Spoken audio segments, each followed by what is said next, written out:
It was just after 11 in the morning, and I was sipping my first cup of coffee when my wife burst into my office, angry as a raging wasp, half crying and half burning with rage. "I can't believe it! You did that on purpose, didn't you?" She lunged at me from the doorway, her caustic voice rising to a shrill falsetto.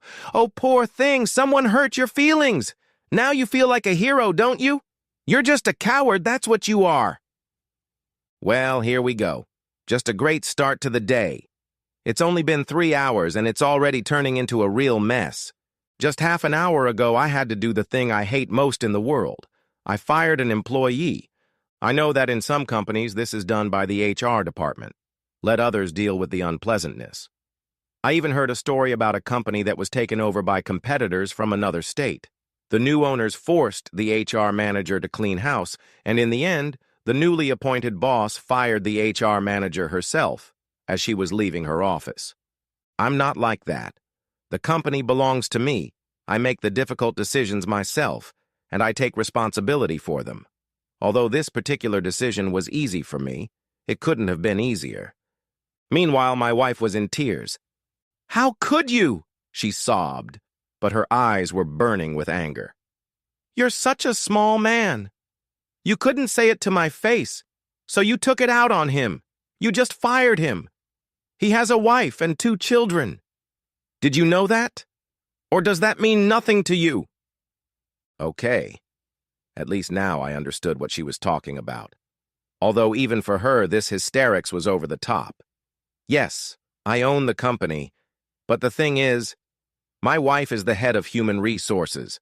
The decision to fire the employee in question was not hers, and if she ever calms down, I'll explain everything to her. "He was never a threat to you," she said, still emotional. "What? What does that have to do with anything?" Her anger hadn't subsided, but at least she was speaking a little more calmly. "I would never have left you for him. It was just a little excitement. After 20 years and 3 children, I deserve a little happiness. I've never deprived you of anything, have I? I give you everything I have. Don't I have the right to something for myself?" Her words hit me like a blow to the head. Had she just confessed to? I still hadn't said a word. Usually, when my wife gets worked up and loses her temper, it's best to let her talk it out. Although right now she was more shouting than talking. However, I had just discovered the true reason behind her outburst, and I remained in my usual mode as a senior executive. Keep quiet, listen, show interest, and wait until you have all the facts. "So, are you going to say anything to me?" my wife asked indignantly, putting her hands on her hips. Without showing any emotion, I replied in an even tone, "He's a thief. I won't tolerate it," deliberately leaving the sentence open. "Oh, so you won't tolerate it? Look at you. What a hero," she said mockingly, clapping her hands. "Get it through your thick skull, big boss. You're not my master, and I don't belong to you. He didn't take anything from you. He was just an outlet, something on the side that I could enjoy so that this boring job didn't seem like hard labor. What? Today is truly a day of revelations." And again she waited for my answer, but I was in no hurry to reveal my cards, holding back my trump cards for the time being. "How long?" I hissed through clenched teeth. "Well, a little longer. It wasn't supposed to last forever," she comforted me.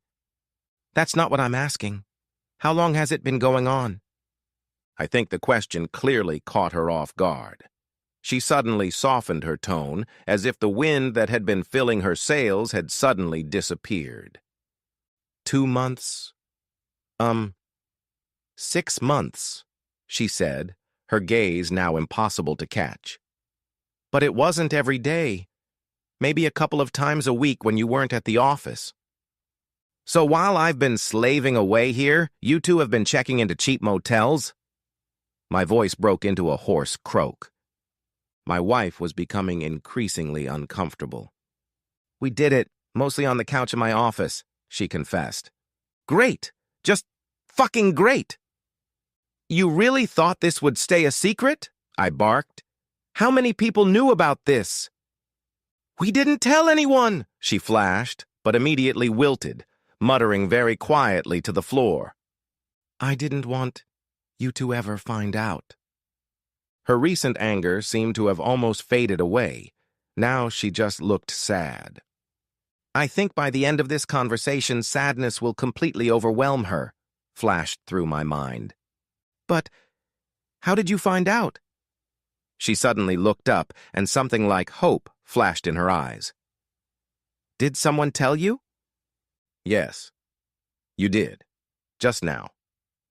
She froze, like a frightened rabbit on the road in the glare of headlights.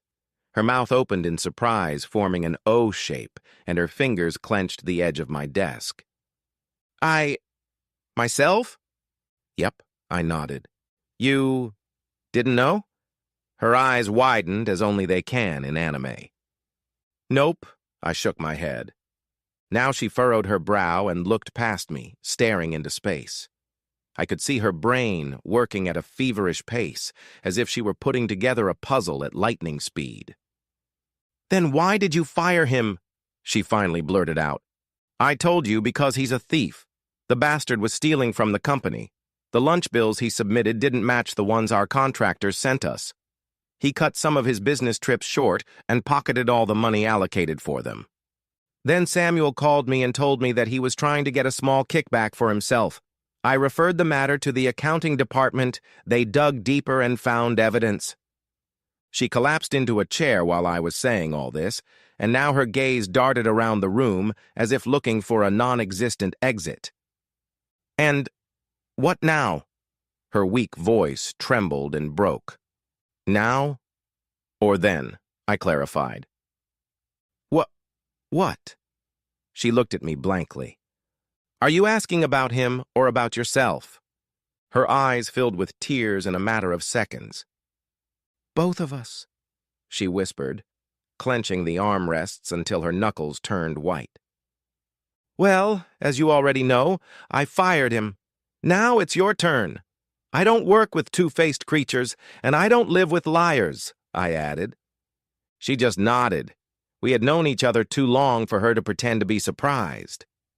Then she got up and left the office almost silently, like a shadow, even though just a moment ago she had stormed in, her heels digging into the floor.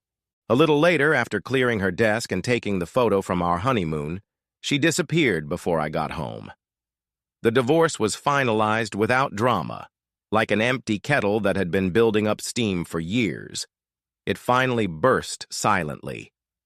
Now, at family gatherings, we politely nod to each other over the heads of the guests, and our children, as usual, have adapted to the new reality faster than we have. I struggled for a long time to cope with the bitterness and the exhausting feeling of failure until 5 years later I met Annie. But that's a whole other story.